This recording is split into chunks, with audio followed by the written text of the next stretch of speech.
from the vault, high atop the pastoral center of the Diocese of Camden, you're listening to Talking Catholic. Well, hello and welcome to Talking Catholic, another issue of our podcast here. And we are up in the vault, and I am a newer co-host. My name is Kari Janisse. I'm the coordinator of Youth and Young Adult Ministries at Our Lady Peace Parish in Williamstown.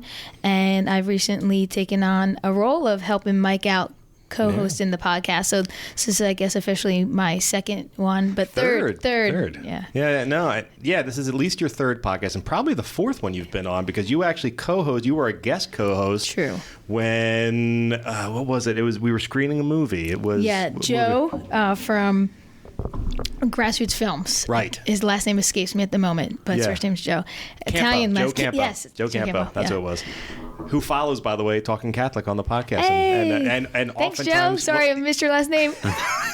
Well, I get a kick out of that because he often likes our stuff, and he doesn't need to, but great. I guess we generally do good stuff. So that makes me very happy that Joe's still listening and following us on Instagram. He is a great guy. He is a great guy. And that movie was a movie about the Franciscans, right? About the CFRs, right? Yeah, the brothers. The brothers. No, that was a great opportunity. And thank you again. This is actually this is now your fourth podcast we said, but this is your first time in the vault. In the vault. I've never been in this building, which means I've never been in the vault. So it's really cool. It actually is a vault, everybody. I always heard them say the vault, but legit, there's a vault door. There's a vault door. That's right. We're not messing around. But everyone, if we don't lock people in, we leave it a little bit ajar, so nobody's gets particularly crazy that they're being locked into a vault. But so we have a couple of things coming down the pike. Some events that we want to let people know about. The Heart to Heart Youth Holy Hour is going to be held on October 20th at 4 p.m. in Quarrenba Hall in Atlantic City with our beloved CFR sisters.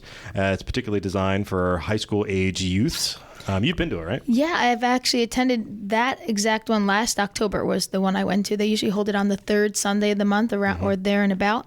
And the sisters are wonderful. Of course, a CFR charism is the Eucharist and being in front of the Eucharist. So part of that meeting time is the Holy Hour, which is great to put youth in front of our Lord and let them just listen, because their lives and all of our lives could definitely use a lot of silence and in front of the Blessed Sacrament. Great. So they do a great job with it, and they're so much fun. So they have a lot of fun with the kids. They do great icebreaker games and a good time over in their hall afterwards. So it's a great time. Really encourage it for youth to attend. Yeah, we love the CFRs are amongst our favorite guests that we ever have on. It's actually been a while. We're probably due to have them on again sometime soon. But man, they just bring a smile to your I was at a Canon Law Society meeting on Monday, on Columbus Day, as a matter of fact, and while I was there, the sister and Kari and Sister Joseph popped up, and I would not have expected to see the CFRs in a canon law thing.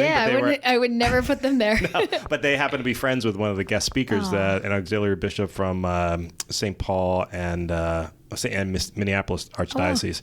So they popped in for that, and he was giving a presentation on missionary discipleship, and it was quite appropriate to have them there. That's great. But as soon as I saw them, I beamed and smiled.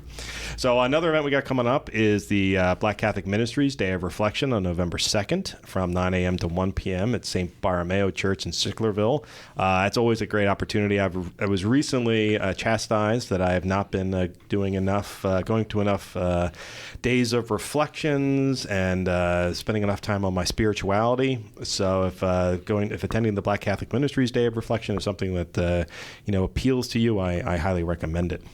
Then we also have, this is a very discernment-focused podcast we're having today, but we're also, the Samuel Group is November 3rd from 1:30 to 5:30 at St. Anthony of Padua Church in Hamilton.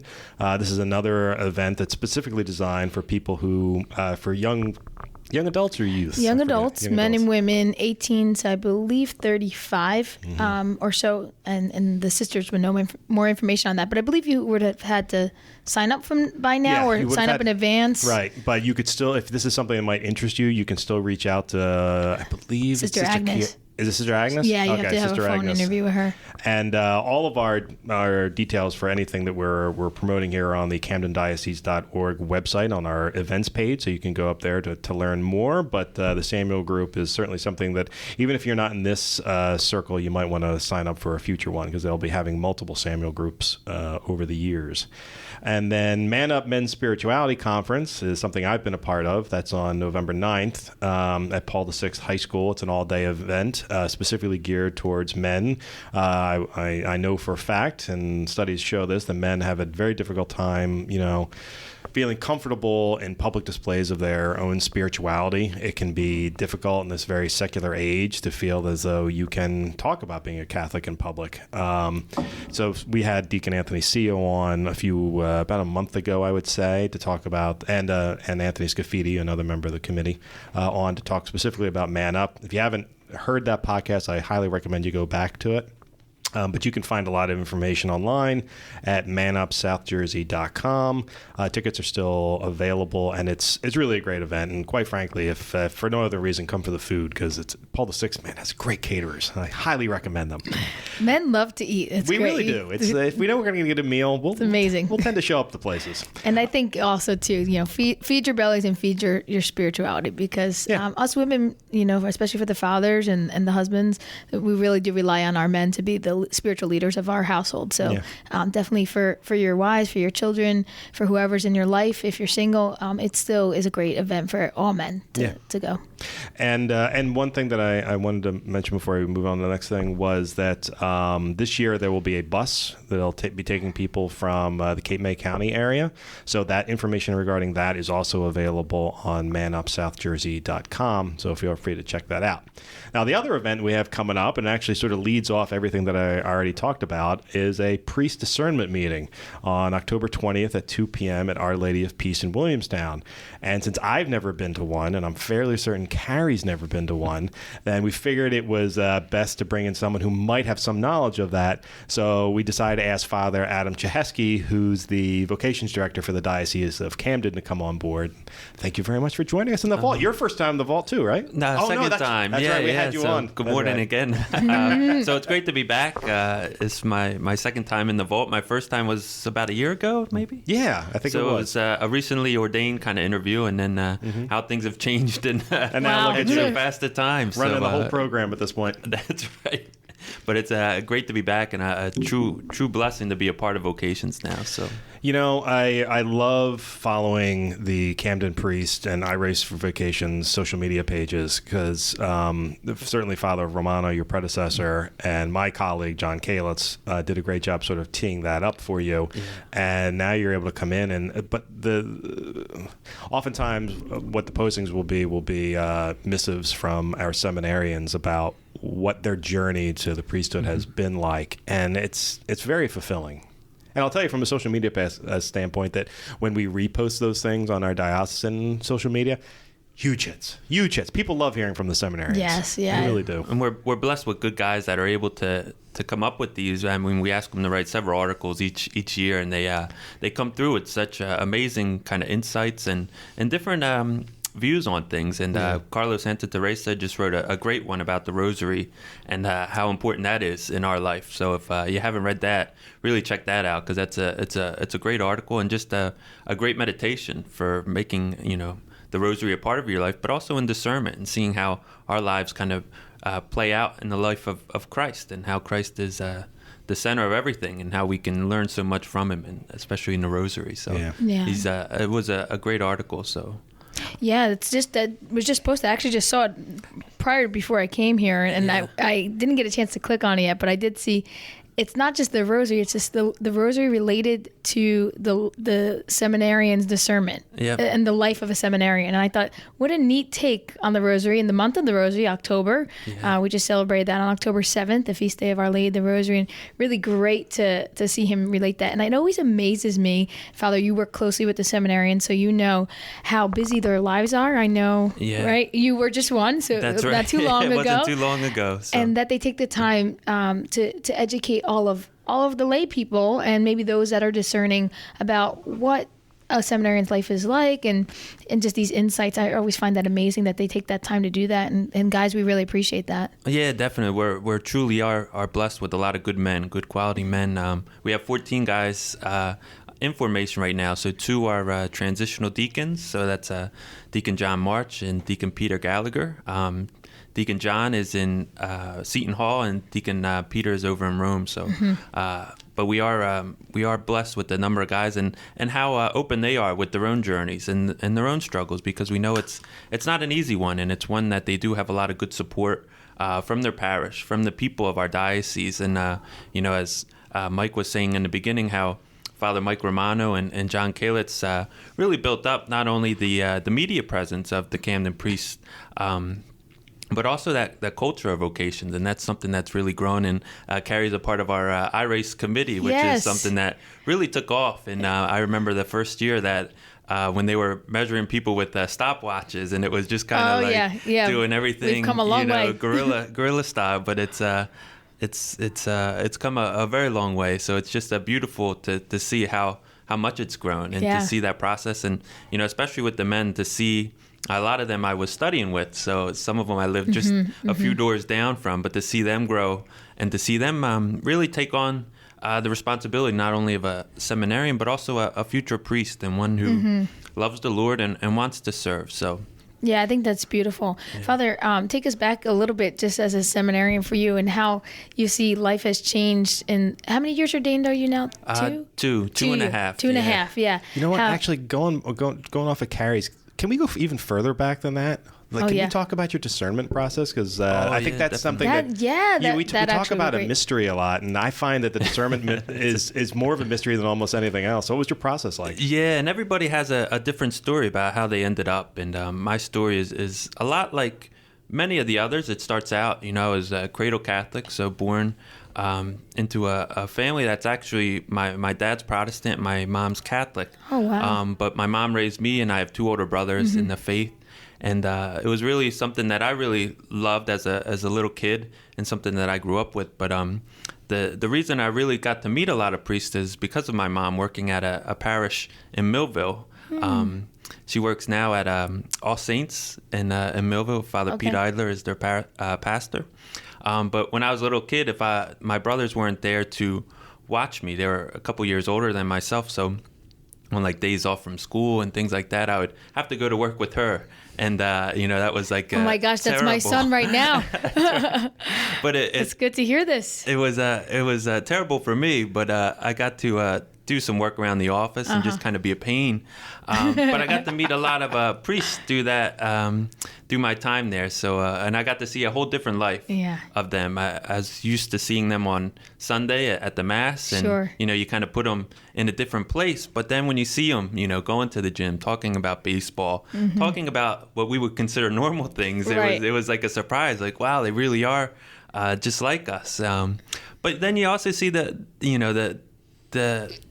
struggle, not the struggles, but just how dedicated they were, and how they really poured themselves out for their people. And that was something that really struck me as well, seeing that, giving that time and giving of themselves in many different ways, that really, the Christ-like sacrifice that they give. That really inspired me. And, as I was growing in my faith, like so many people do, we kind of take it for granted. And I did fall away from the faith for a while. And it was really through the encouragement of my family, especially my mom, who helped me to come back to the sacraments. It was through her encouragement, and especially her devotion to Padre Pio. And so there's just Padre Pio played a great part in me returning not only to the church, but also finding this vocation and finding this life that I'm so blessed to have now. Wow. So I didn't enter really till I was 25, and I started coming back to the church around, I left right after high school, so I was probably 18, 19. When you left the church? Yeah, when I stopped, so about practicing. That college age. Yeah, which, we find so often now, unfortunately. When I needed it the most is when I kind of turned away from it. And it just, it really did. When I found my way back, I was about 22, 23, and it just filled in that hole that I was looking for. It filled in that emptiness that I kind of had. I was looking for this happiness and this peace, and and different places. And no matter what I found, it would last for a few moments, but nothing really stuck with me. Nothing really lasted until I started going back to church. And then this feeling started to come up where I wanted to do it more and more. So I started going to daily mass each day. So I was working overnights at a supermarket and in Vineland. And I started going to mass each morning. And really just this feeling just kept coming back. And I started feeling this call, and as much as I tried to push it away, as much as I tried to get rid of it, it just stayed there. So I had to, for my own sanity, I had to talk to somebody, and I had to talk to our vocation director, who helped me in a lot of ways. And I was meeting with Father Romano at that time? No, it was right before him, Father Kiley. Father Tom Kiley, yes. Who's out in California right now. But I would meet him actually at Rowan, where he was the chaplain. And I grew up in Franklinville, so it's very close to not too far. My house. So I got to meet with him about once a month. And it was through there that I really got to kind of discern. And, I didn't really know what discernment was. But it took about a year before I started to apply. So it just took a time where I had to be patient because, it was so, natural for me to want things to move fast, but unfortunately that's not the way things work in our world, where it's really have to take our time to pray about it. It's quite a process too, just to apply. From my knowledge of other seminarians, those from our parish and other parishes, that it's not like 1, 2, 3 application. It is a lot of steps. Yeah, there's we have a good process here in Camden that was here when I was going through it, so it does take a few months to kind of go through everything before you're able to come up and be reviewed. And we have a great review board, a Vocations advisory board that helps us to make decisions on who gets admitted into formation process and who gets accepted. So it's a great team effort, really. And it all starts with the person kind of realizing that call and discovering more about it. And a lot of the pastors and priests of our diocese will point them in my direction, and we'll do our best to work with them. And then if God is calling them, we figure that out through time, but also through the application process itself is a good aspect of that discernment, where you talk about your family history, you talk about your relationships, and most importantly your spiritual life, and how God really is working through you and calling you to this life. And God uses all of that in the priesthood. He uses all of that to help other souls and save other souls, and then bring other people into the faith through the witness of their life as a priest, but all that has come with them too in their history. I mean, you just saying right now, being around other priests growing up, how important that was for you to see the natural side of them and not just the being on the altar side, which I think is always amazing, especially for young people to see, because in working with young people, I know myself, they think, being a priest, I don't want to do that. I'm going to do the same mass. But there's such a natural side to our priests that unfortunately, not everybody that just goes to Mass on Sundays for an hour gets to see. But I know myself, being around so many different priests, both in our diocese and other dioceses. So I grew up in North Jersey, in the Diocese of Newark, Archdiocese of Newark. So got to meet a lot of priests up there that I'm still good friends with, who have made an impression on my life growing up. And it's amazing to see how a young person, how that really does impact them. Yeah, and that's the truth.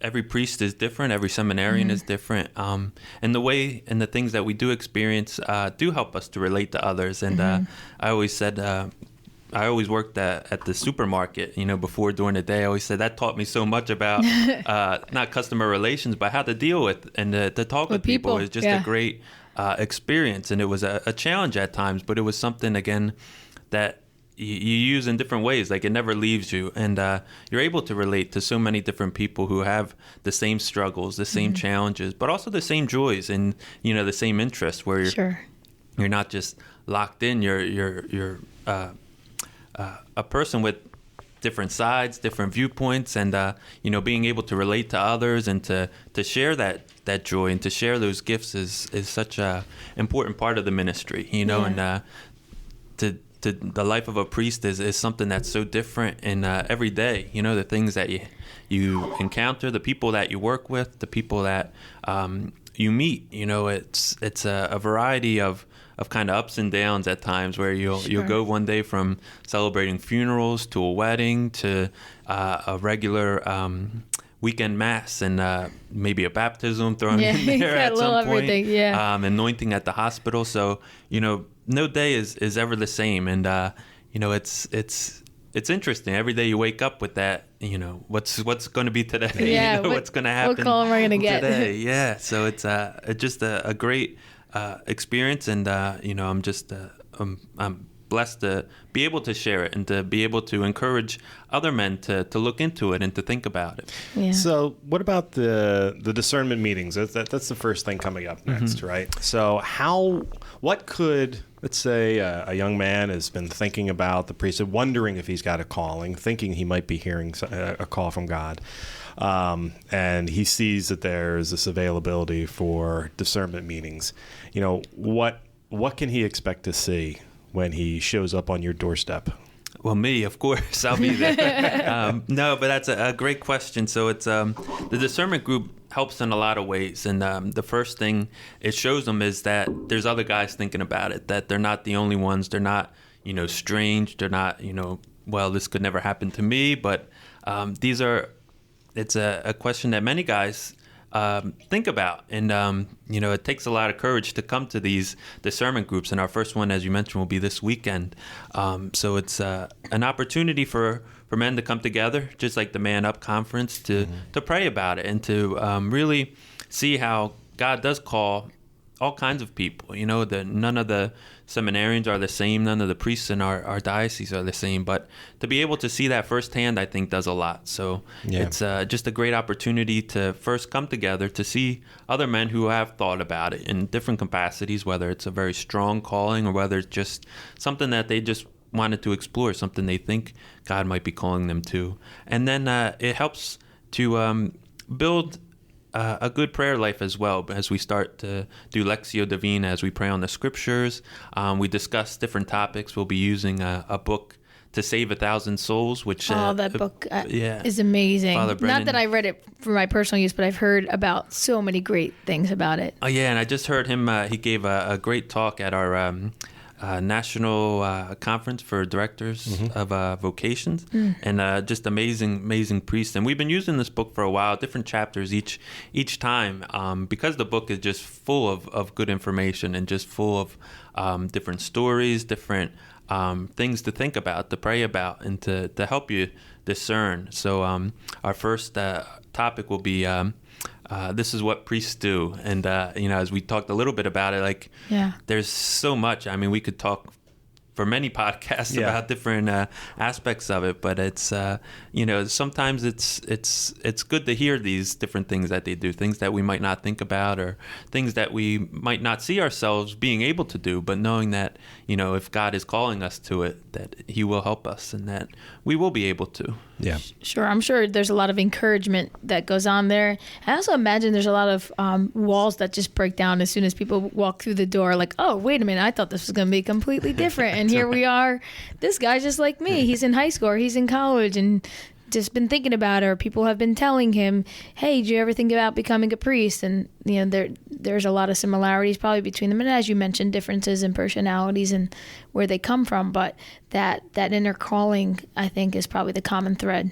Yeah, and that's one of the best things that does happen. It's coming to this group, doesn't mean that you're going to enter the seminary, that you're going to become a priest, but it does kind of help you realize if that's where God is calling you to look into it more, or if maybe this isn't where God is calling you to. But you do get a lot of good different viewpoints and aspects, and just being around other good Catholic men who are thinking about their life decisions and knowing how important those decisions are, and that they are handling it seriously with God as their director, really, and listening to his voice and giving him that time and giving him that opportunity to speak to him is so important. Now, Father, did they have a discernment group when you were discerning then, back in those early years of your 20s? Did this exist then? It was, but not as much. It was very... No posters, no videos. You were just... I just saw your video. It was really great. Good. Oh, that's right. Yeah, if you haven't had a chance, video. Make sure you go onto the iRace or Camden Priest social media and see Father Adam talking to the people. That's right. Mike had to put a lot of work into that to make so sure much that the light was just right. When you have Coke bottles for your glasses, throws off the lights a little bit. A few technical issues, but we persevered. It was fun. Looked great. Final product looked great. That's right. We fix it in post. That's our catchphrase. We fix it in post. But it's, I mean, you know, you brought up something that I think sometimes scares people is that, and I think, you know what, we've had a lot of priests on. We've had a lot of priests on, and we've asked them their discernment story. And almost to a man, their discernment story includes, not me. This, I didn't want to be a priest. People were suggesting it, but in the back of my mind, there was this kernel of that I felt drawn to it, and that was the voice that they were hearing. But then there is that other side, and I know a lot of people who discerned, or people who actually went into the seminary and then realized this isn't for me, and left. And you know, we've talked to, one of the things Father Romano in our first conversations on the podcast said, you know, it's always sad when someone leaves the seminary, but 9 times out of 10, you know, if nothing else, you've helped to create a good Catholic gentleman. And I tell people not to be afraid of the discernment part, because I've made recommendations to people that they should consider it. And that's the beauty of discernment, is finding out and having that weight lifted off of you. If this has been sort of, because oftentimes it'll be crushing to some people, and not just men, women too, who consider a life as women religious. It can be crushing to not know the path that you're supposed to be going down. And the discernment process, the seminary process, are really designed to help with that, right? Exactly. Yeah, it is a lot of pressure when you're not sure. You kind of get that almost paralyzed feeling, like you don't know what to say or what to do. But the seminary is, you know, a great part of it is giving you that time, giving you that opportunity to discern. And we always had a chapel, you know, within walking distance, you know, like 30 feet down the hall, you know, is the Lord is right there in the Eucharist. And, you know, he's giving you that time to pray. But you also take that time to learn. You learn philosophy, you learn theology. You live in a house with about 30 other men. So, I mean, that's never the easiest thing, as, you know, living in a family. You kind of realize that with brothers and sisters, and how there do raise conflicts at times, but you know how we handle them and how we live in community is so important, especially in the future, knowing that more than likely we'll be living in community again, and not with people that we choose, but people that we've been told to go live with and told to minister to, and making the best of those situations, even when it is tough, even when it is hard. So seminary, it stretches you in a lot of different ways, and it pulls you in different directions, and all for a reason, because God willing, you do become a priest. It's going to be the same thing as you enter ministry. You're just going to be pulled in different directions, different emotions, and how we handle that is never easy, you know. And I can say that now as a priest, because it's still something I'm learning with. But I'm sure if we talk to you know, priests that have been in ministry for years, how it still is challenging, how it is still something that can throw you off very easily. But it all starts in that formation process, and using that time wisely, and using your spiritual director, and confession, is the sacraments are essential in that journey, and just being open to God, knowing that you are there to discern, that you are there to really find that way. And if he is calling you to the priesthood, it's something that I saw in my own journey that I really enjoyed more and more each year as I grew in my different ministries. But if it's not, then you find that as well, you know. And I lost a lot of good friends in the sense that they left the seminary, and it would have been nice to be with them as priests, but you know, many of them are happily married and with children now, and it's good to see them in that role too, knowing that they did find their calling, that they did find their vocation, and how they are involved with the church, how they continue to serve her in different ways. So it's just it's an amazing journey. So I always say I love my time as a seminarian. A lot of guys, they said, you know, God is calling me to the priesthood, not the seminary. And I said, man, I love my time there. So it's And did you go to St. Andrews in Seton Hall? I did 2 years at St. Andrews, the college seminary that we sent to up in Seton Hall, and then I was able to stay for my 4 years of theology at Immaculate Conception, which is also at Seton Hall. Beautiful chapels at both of the seminaries there. Yeah, so we were really blessed there to have these amazing chapels. Seton Hall on the campus has one of the most beautiful college chapels. Yeah. But also the one at the seminary was just redone a few years ago. Oh, yeah. So it really changed. They brought in a lot of different parts from old churches that had closed down in Newark. They were able to kind of refigure into a new chapel. So it's a really beautiful and just a lot of history now still involved in there. But I'm curious, just going back to process for a minute. So thinking back to what you were talking about earlier, you said, so there's the discernment groups, and then you complete the discernment group, and your name is submitted to the Diocesan Review Board, right? And the diocesan... Well, I think there's an application before that. Right. So you fill out the application, and then the Diocesan Review Board sort of checks in on you. And that Diocesan Review Board is made up of lay and priest and religious as well? Or no, just lay and priest. Lay and priest? Yeah. Okay. And then, so they review your elements. And is there, in addition to looking at your resume, as it were, are there other elements to what the review board looks into at that first stage? They look at the person in general as a whole. So they would look over his biography, his history, the different interviews that he had with some of the members, and his own story. And letters of recommendation. So they would look at the different things that have been submitted, and they take it all into consideration. So it's we're blessed again with a great board, one that really puts its heart into their decisions. So every decision they make is not an easy one, but it's one that they always feel comfortable with, and that they're really inclined to make, because it really is, they pray about it, and they make it a real decision with God. So then after they get the thumbs up from the review board, then they're ready to go to college, right? Seminary, college, right? And is there? I feel like there's a psychological exam somewhere in there. Oh yeah, well that's part of the. That's part of the thing. Okay, I remember hearing about this because I've written quite a few letters of recommendation for youth and young adults that I've known, and they'll tell me where they are in the process. I'm at the psychological exam. I'm at the interview. I'm at there's a great amount that's a big key component, especially in this day and age. And it's great that our church is wise and looking at the whole person. Yeah, so the application process can take a few months just in getting interviews, psychological, health examination.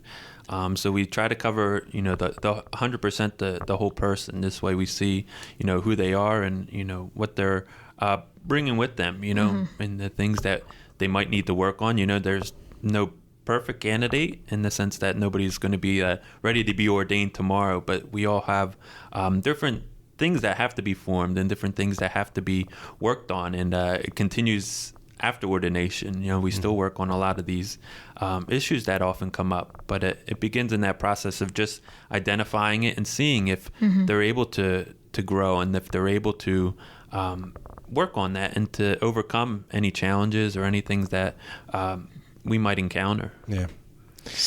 Okay, so back to the process. Sorry. So going back to that was actually, I actually thought that was later in the process. So it's good to know that that's at the very beginning, the psychological analysis.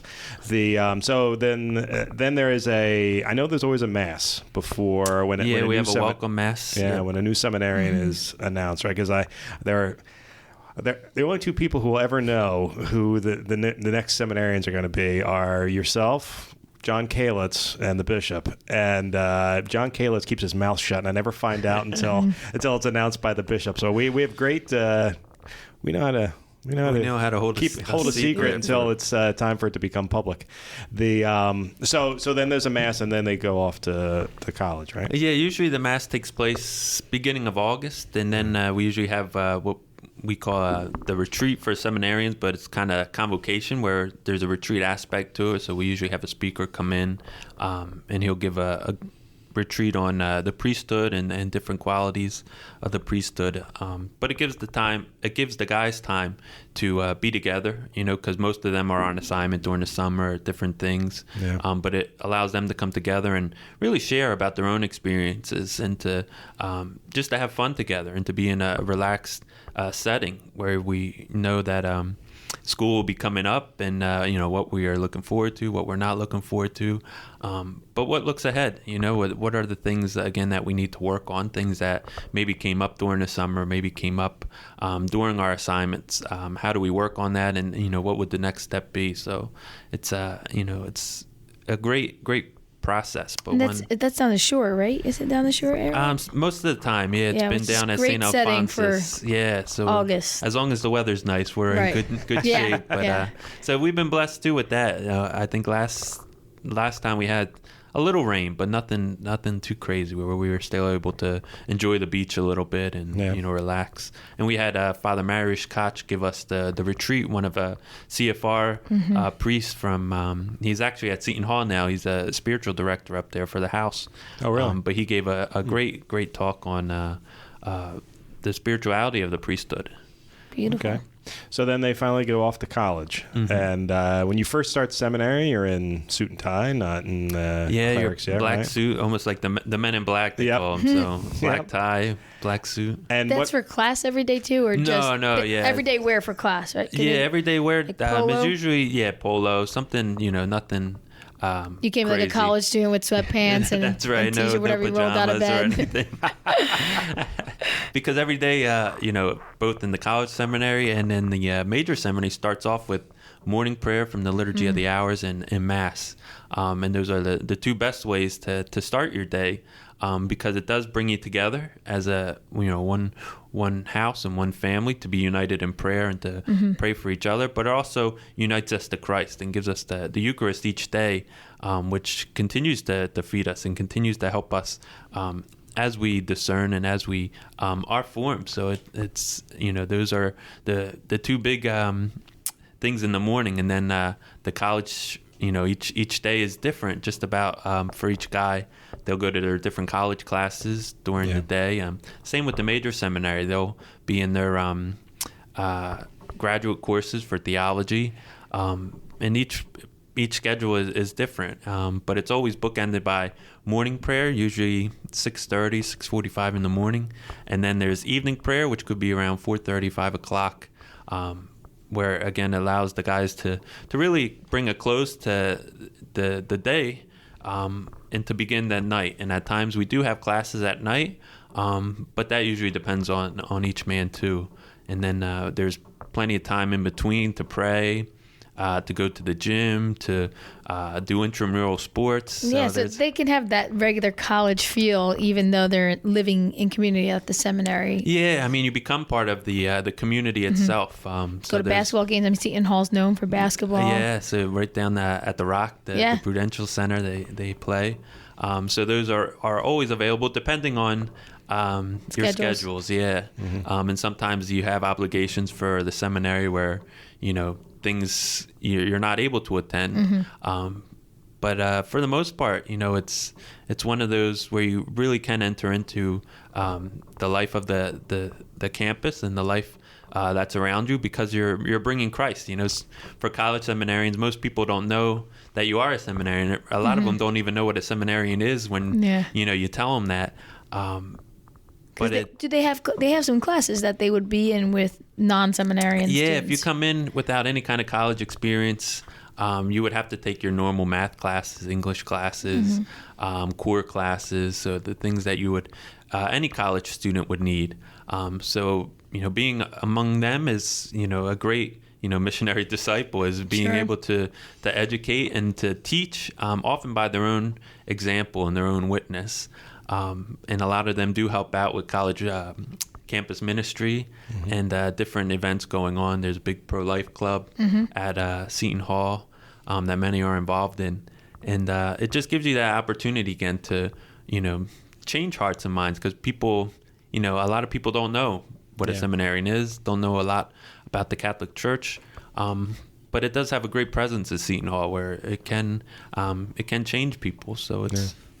So they get through their first, 2 years of college seminary before? It depends. Like if you come in, like I did with at least 2 years of college, you kind of do like 2 years undergrad, where you're doing philosophy, a little bit of theology, undergrad theology with any classes that you might need.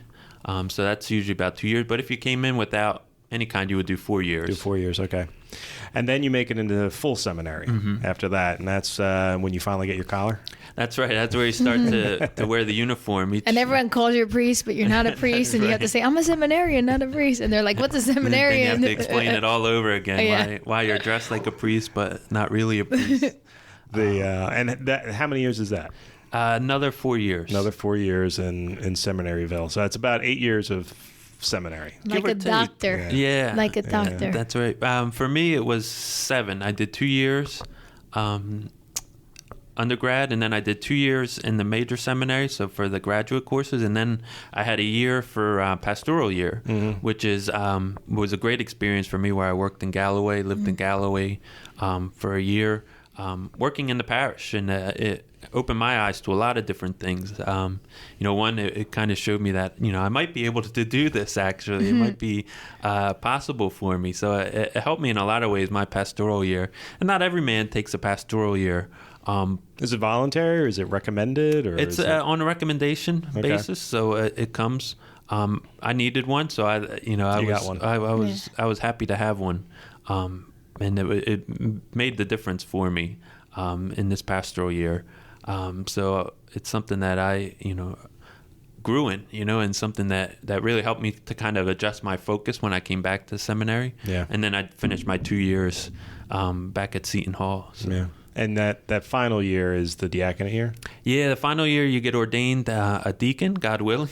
And then I would go back and forth on the weekends. I ministered in Holy Child Parish in Runnymede. Yeah. So it was close right to the turnpike exit. Oh, you're right there, exit 3. That's Boom. right. Right there. So every weekend I would come down on Friday afternoon after everything. We have formation on Friday mornings at the seminary. So right after that, I was able to go. And I would usually go home for a little bit, see my parents, and then go back to the parish at night. And it was a great experience. And, I would help out at the masses during the weekend. You get your first baptism experience, which was funny for me because they do all their baptisms in the mass, so it's at 11:30. So your first baptism is everybody's watching. Yeah, and I remember picking up the shell, and I'm ready to baptize this little baby, and the shell had a little hole in it where the water would come out, but I had it upside down. So I'm like trying to pour the water, and the water is going all over the place, but not onto the baby that needed it. And I always remember looking at it. I'm like, what is going on? And then you got to turn it around. And the mom, this must have been, I think, her second or third baptism. She patted me on the shoulder and was like, "Don't worry, Deacon. It's your first time, so you'll get better." But it was just like, oh man, very humbling experience. Wow. But You'll never forget that. Yeah, one that you never forget. Yep. So. That's funny. Don't worry. And then, so your diaconate year is your first time really really working with the sacraments, right? Yeah, I mean, you get a good experience. Doing different ministries throughout your time in the seminary. You have apostolates where you go out to different parishes, different ministries. For me, in my apostolates, it was a range of things, from working with a youth group to working at a soup kitchen with Missionaries of Charity in Newark, to teaching CCD, teaching faith formation. So it kind of broadens you get a little bit of everything. Yeah, where you're given a lot. And then my pastoral year really, again, opened you to the whole life and kind of prepared me even more. Yeah. So it was a great, first time to be able to administer different things. Yeah. But to have that experience and to have that, kind of, for myself, I always like being as prepared as I can be, which isn't always possible, but it did help me out in a lot of ways. You as a seminarian, you go through a couple of ordinations. So You go. You become an acolyte, right? Yeah, installation as an acolyte, right? And they're minor orders, but Yeah. the first one is lectorate, which two of our guys just made, Steve Robbins and Logan Nielsen. They were installed as lectors in St. Joseph's Seminary. They study up in Dunwoody, up in Yonkers. So that was... Say it properly. Bishop Sullivan's alma mater, Dunwoody and Yonkers. That's right. I went there to visit a seminary. Actually, I went there for an event and ended up visiting with a seminarian while I was there. And as I entered the hallway in this beautiful seminary, I entered the main hallway into the where the event was going to happen. I had just happened to look to my right, and it was Bishop Sullivan's 1972 ordination photograph sitting right there. So I took a photograph of it. Oh, me too. That's great. I have it somewhere. Yeah. But they told me they have to genuflect when you walk by it, so... That's funny. But to see him and also Father Chris Mann, I don't know if you saw his... Oh, no, I didn't. Yeah, I didn't he was a graduate from there. Oh, I'll check that out. I had a similar experience when I was over in Rome visiting now Father Josh Nevitt. At the time he was studying in Rome there. We were in Rome, me and my husband, for canonization of St. John Paul II, and we went to the seminary there, and there is all the pictures, and there was Father Romano's, like, baby Father Romano. So, of course, I took a picture and sent it to him as well. Look who I found. There he is, right in the middle. Oh, wow, look at him. Oh, yeah. That's our bishop. It's a good style back then.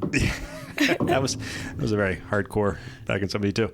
But so installation as an acolyte and lector and acolyte will be coming up next for one of our guys too, Cesar Pirateke. So he'll be receiving that the 27th, and then candidacy the following week, which is the last really minor order before you become a deacon, as you're admitted as being a candidate for holy orders. So those are all big milestones, but if you look at it, from going from a lector as someone who proclaims the word, and we know the word is something that touches our hearts, and it's something that speaks to us and is a part of our lives that we receive, Christ in each week, and word and sacrament, and how we let that word kind of sink in and change us as we unite ourselves to it. But then as we get acolyte, we're able to serve at the altar, so we get a step closer to the altar. We're able to help purify. We're able to help distribute the Blessed Sacrament, and how close that gets us. And then candidacy gives us that opportunity to say, yes, we're ready and we're willing to be ordained for the diocese. And then through our ordinations, we take on that responsibility. So it's a gradual process, but one where you find yourself getting closer and closer to the altar. And hopefully, as you grow in those responsibilities, you're growing in that love and growing in that hope as well. When I came to work for the diocese, actually, I think your diaconate ordination was my first as an employee of the Diocese of Camden. I always remember it very fondly. I'm curious, between becoming ordained a transitional deacon and a priest, I always kind of, as I'm looking at the guys up there, I always think, I wonder what's going through their mind right now. Do you remember what was going through your mind at your diaconate at ordination or at your priestly ordination? No, just a lot of prayers. I know that it was. It's again, you never go in at 100%, and I'm sure it's the same thing with marriage, where you're certain, and you're sure, but it's kind of, it's scary. It's an unknown area. You're like, this is real. I've been thinking about this for a long time, and it's actually happening right now. That's all I can remember thinking is like, this is actually happening. Wow. I remember being stunned that my wife showed up. Not because I didn't think she would, but I was like, this can't. Is this really going to happen? And then she walked through the front door. I'm like, oh, here we go. There it is. It's happening. There we go. Well, that's good to know actually that you're so focused in your prayers, and that.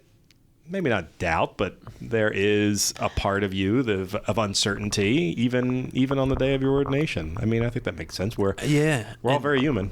Yeah, but it's that hesitation, but one that's not like where you're fighting yourself to walk through those doors. You're like you're ready for it. It's like, well, I've come this far, and I know this is what God is calling me to, and these doubts are going to be there, but will I be strong enough to overcome it? Will I be strong enough to be the man that God is calling me to be? And that is what we say yes to, knowing that we are far from perfect and not 100% ready, but knowing that we have that devotion and we have that courage to say, what, we're going to try it and we're going to do it And then laying on the floor is just, I think adds to the pressure a little bit, because you're favorite photograph every year. Very end, great. you get up, you're, oh man, It's beautiful. Yeah. I also think too, though, Father, that's probably where grace steps in, then the grace of the sacrament to kind of fill the rest of that void of, I'm a little, nervous or uncertain, but I know I'm supposed to be here. And then grace steps in and does the rest. Yeah. And it helps you on that day and then the days to come, because it's a shock afterward. You're kind of like, what did I just do? In the sense that it's like, wow, how your life changes in those moments, but changes in a great way. And it's been a great journey. Did you, when you got the call from Bishop to say, oh, hey, I need a new director of vocations, and he goes, I want you. How did that go over? A little nervous. It was one of those like, oh man, it's a lot of pressure, and it's something that I wasn't expecting, but it was something again that my heart is in, and I think this is because again of Father Mike and his work with vocations, and how he really showed us how seminarians play such an important role in promoting vocation, that it's not just on him, it's not just on the priest, it's not just on the bishop, that it's everyone is involved in it. And the seminarians are a great example of this, and they do a lot for us as well, because they'll be at the Man Up conference on the 9th. They'll be speaking at parishes on the 2nd and 3rd. So they really are missionary disciples too, going out there and just talking with men, and just answering questions and really showing that joy. And that's the great sense that you get whenever you talk to them, is how happy they are, and how seminary is not easy, but it's something that they've grown to love and grown to really appreciate in their own lives. And some of them are often at the meetings, right? The discernment meetings here and there when they're on breaks. We have them come, especially in January when they're all home, because they're the perfect people to talk about the seminary, the perfect people to talk about discerning, since a lot of them, it was just a couple years ago that they were in those same groups. Mm-hmm. So when you mentioned it before about, how the groups, when I was there, when I was discerning, and the groups were, there, but not as present, I guess I would say the word is. But a lot of the men that are in the seminary now have gone through the discernment group, so they've seen the fruit and seen the own witness and their own joy. And a lot of them, when they talk about their first meeting, they can remember exactly who was there and what was talked about, and how that changed them. And really? Wow. So it's a true testament, I think, to the fruit of not only the discernment group, but also the presence of the seminarians, who at times help run things just in case I can't be there, or if Father Romano couldn't be there, he would have us step in sometimes, which gives us a good responsibility, gives us that kind of test to see if we really could, run something as simple as a discernment group of, helping guys to pray. Yeah. But to see how much has come from it, it's a beautiful thing. Did Father Romano give you any advice before he ran out the door? Oh, yeah. I'm going to Rome. Ciao. No. He, I said it was the smoothest transition because of all the stuff that he had prepared already, and that he had really told me, and I still talk to him, with questions, and without hesitation, he's always there to answer and to give advice and to help me in a lot of different ways. So he's still a big presence. And you get to still work with him professionally, because he's the admissions guy over at the NAC, right? That's right. So he keeps an eye on our seminarians, on great. Pete and on Paul over there. So. That actually is a blessing of the diocese that he's been asked to take on that position. I know it always creates upheaval when you have a big change like that, but even as an outsider, I can say that it does seem like it's been a very smooth transition, which is not always the case. So, I do think a testament to the both of you. Especially in something as specific as vocations, because you kind of come in with your own ideas and things like that, but to see how much things have been working and things, can grow, and, he left just a great opportunity, one that I'm thankful for, and, it's been a big help. That's good. Question about the discernment group, just going back to that for a minute. If a young man wants to go, but maybe they can't make the first meeting or all of the meetings, is it the kind of group where you can come to some but not all, or do you need to make a commitment to it? No, definitely. It's open to, men 16 to 35, and, you can come at certain ones.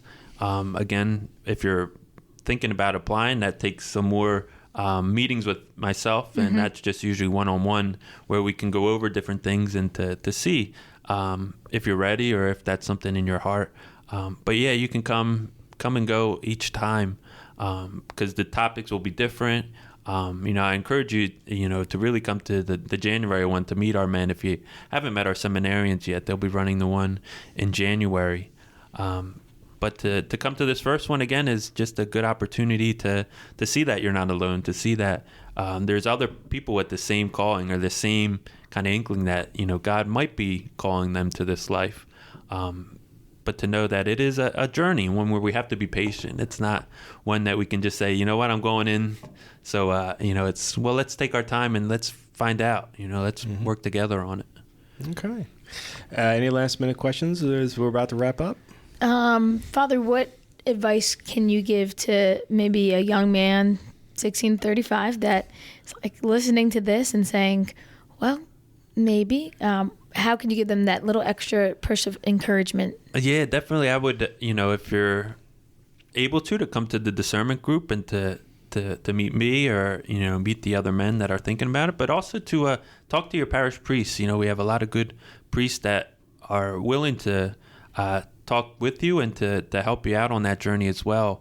But it's something, again, to keep praying about, and something that we have to make time. As you mentioned, the world's a noisy and distracting place where if we don't give God that time, whether it's, a few minutes or coming to Mass early and sitting in front of the Blessed Sacrament in the Tabernacle, if we don't give God that time, then we're never going to know. It's going to be what we think is right or what we think we should do without any kind of input from Him or even the other people around us. And I think we have to pay attention to those as well, that a lot of people will say, you know what, you should be a priest. You have the good qualities, and those are things that we pay attention to as well, and to listen to that voice, and not to feel don't feel strange, don't feel like outcast, because you hear this voice, that it is something that happened to all of us as priests and to anyone who's been in seminary formation. And again, it's not any kind of commitment. You're not locked into it, but it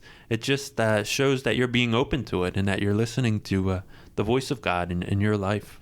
I think that's great. I think that's outstanding and a great way to close that up. Father Adam, thank you very much for joining us. Oh, absolutely. Sorry, do your thing. We were talking about the address before. So let's give a plug that's for right. all the details of when the meetings are and where and how to get to them and everything. The meetings are going to be held at Our Lady of Peace Parish Offices. So that's on 32 Carroll Avenue in Williamstown, New Jersey. So Williamstown is a pretty central part of our diocese where, coming from different parts of it, it's about the same time, it's the same travel time to get there. So Our Lady of Peace Parish Offices, and it'll be, this Sunday will be our first one, October 20th.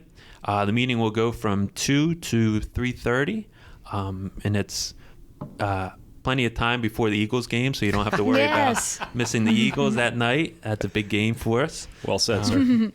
But so any men 16 to 35 that's interested, please come. There's we were just talking about the parking lot for the parish. So there's a parking lot. That's my parish, so it can be a little confusing sometimes if you put the 32 Carroll Ave in the GPS. And that'll take you to the front of the parish office, but the parking lot is located behind the parish office. So just park in that big parking lot and walk up the back steps, and that's where, up the deck, and that's where you'll be going into. Yeah, hopefully I'll be standing outside of it as well, as long as it's not raining. Or But, it's plenty of places to park, so it's a great area.